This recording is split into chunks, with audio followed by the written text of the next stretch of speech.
Art is really the language of the soul, the language of the spirit, the language of the body. It's an amazing way to express your ideas, your feelings, your emotion, your imagination and your creativity.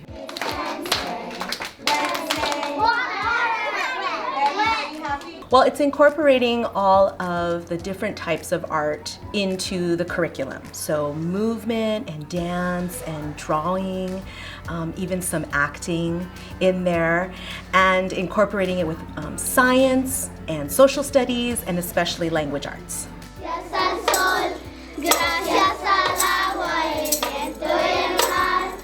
They just kind of light up, their mind starts turning, you see them start to actually engage with the material. They get excited about it and they're like, ooh, I have something to contribute. And when they have something to contribute, they're so much more engaged in what they're doing.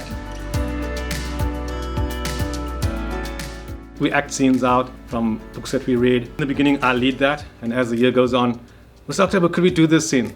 So they want to do it. I say, sure, and then I step aside, and then I don't direct. I let somebody else do all the directing. It's just showing them how to do it in the first stage and then let them do it.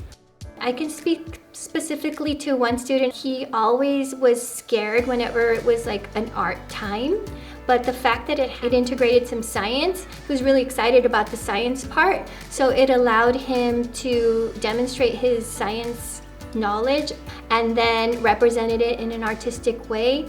And so I think it made a big impact on him because he was able to do something that he was excited about and also incorporate something that he's not that thrilled about.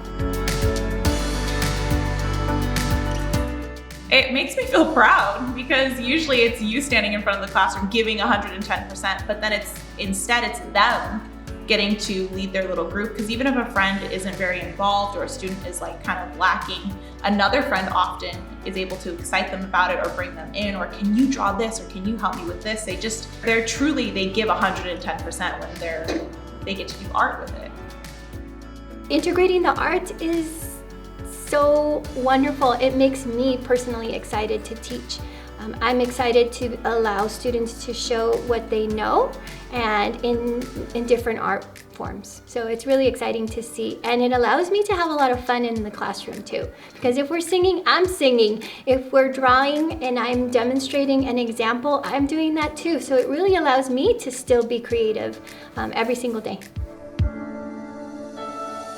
They get to learn a little bit about each other. So we do some sharing time, we do some singing, lots of singing, and that kind of gets them ready for school, and it builds their confidence to be in front of other people, which is hard. It's difficult to learn that skill.